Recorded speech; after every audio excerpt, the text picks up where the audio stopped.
to have an enemy image in order to have a society. It's a very dangerous thing, because now it means that the entire social order, the political parties, intellectual life, politics in general, all based on a monstrous myth. Monstrous myth.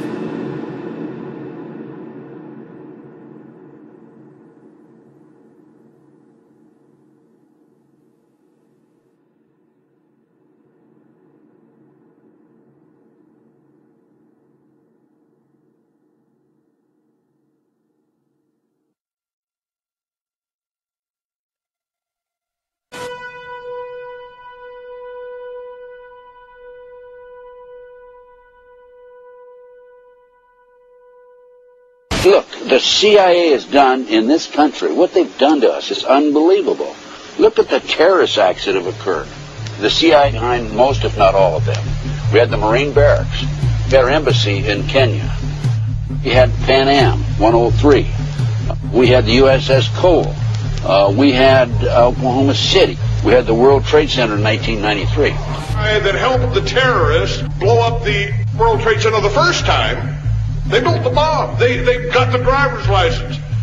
The informant, the FBI informant, a fellow named Salam, a 43-year-old former Egyptian army officer, he was given the assignment to put the bomb together. And he went to his supervisor, his FBI supervisor, and said, "We're going to put a dummy bomb in here, right?" And the FBI supervisor said, "No, we're going to put a real bomb." The FBI actually carried out the attack on the World Trade Center in 1993. They actually hired Ahmad Salam and paid him $1 million and gave him real explosives, a detonator, and told him to build a bomb and to give it to the foolish people that he was controlling to allow them to attack the World Trade Center complex.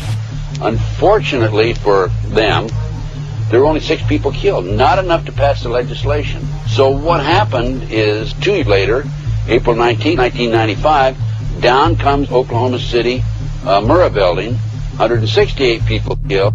1 year later, the anti-terrorism legislation that takes away many of our constitutional rights and civil liberties is passed.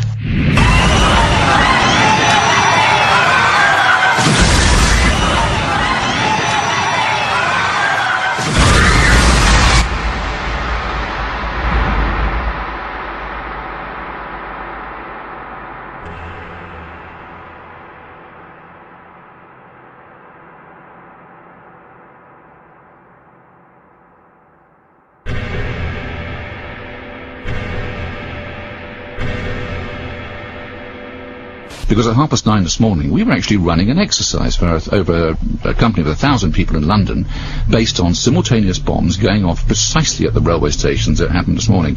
So I still have the hairs on the back of my neck standing upright. To get this quite straight, you were running an exercise to see how you would cope with this, and it happened while you were running the exercise? Precisely.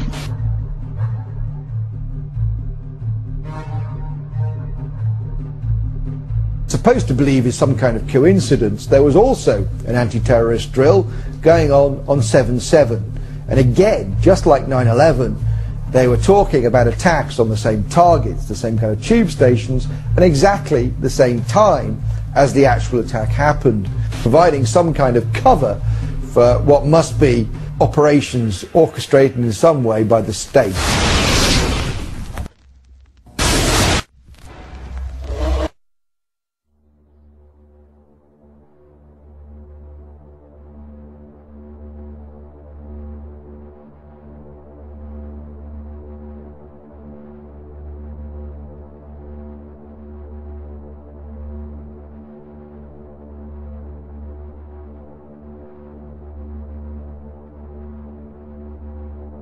I am absolutely appalled at how much people in this country do not think.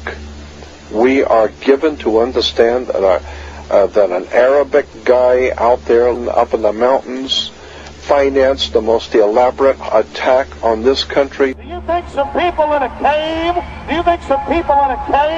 were able to have NORAD stand down? Do you think that people in a cave were able to have all of this happen? And when I think about how many Americans were killed in New York City, and believing as I do that this thing was a setup job, this is a textbook operation that Nazis used, and they've used it over and over again. America has been suckered in 1 more time. I don't have to tell you things are bad. Everybody knows things are bad. The dollar buys a nickel's worth. Banks are going bust. Shopkeepers keep a gun under the counter. Punks are running wild in the street. There's nobody anywhere who seems to know what to do, and there's no end to it. We know the air is unfit to breathe and our food is unfit to eat. We sit watching our TVs while some local newscaster tells us that today we had 15 homicides and 63 violent crimes, as if that's the way it's supposed to be. We know things are bad, worse than bad. They're crazy. It's like everything everywhere is going crazy, so we don't go out anymore. We sit in the house, and slowly the world we're living in is getting smaller, and all we say is, please, at least leave us alone in our living rooms. Let me have my toaster and my TV and my steel-belted radios, and I won't say anything. Just leave us alone. Well, I'm not going to leave you alone. I want you to get mad.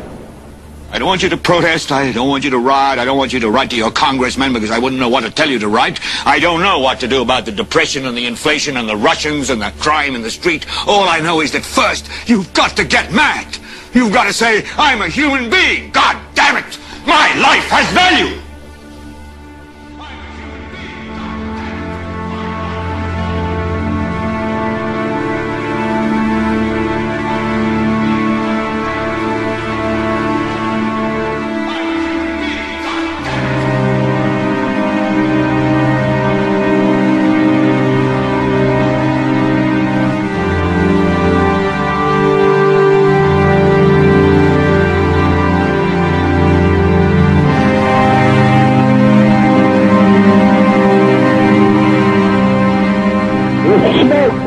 there, 105, 2 pounds. It's really bad. It's black. It's iron. My wife thinks I'm all right. I called her and said I was leaving the building. I was fine, man. Bang. To 3 of us, 2 broken windows. Oh, God! Ah!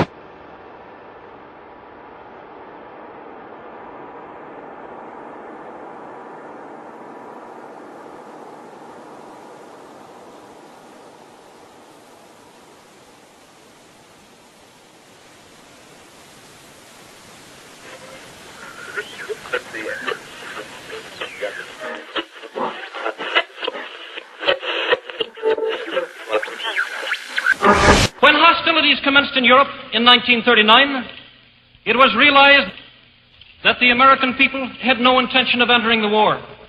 But they believed that this country could be enticed into the war in very much the same way that it was enticed into the last one. They planned, first, to prepare the United States for foreign war under the guise of American defense. Second, to involve us in the war step by step without our realization. Third, to create a series of incidents which would force us into the actual conflict. These plans were, of course, to be covered and assisted by the full power of their propaganda. Our theaters soon became filled with plays portraying the glory of war. Newsreels lost all semblance of objectivity, and they have used the war to justify the restriction of congressional power and the assumption of dictatorial procedures on the part of the President and his appointees. A fear campaign was inaugurated. We cannot allow the natural passions and prejudices of other peoples to lead our country to destruction.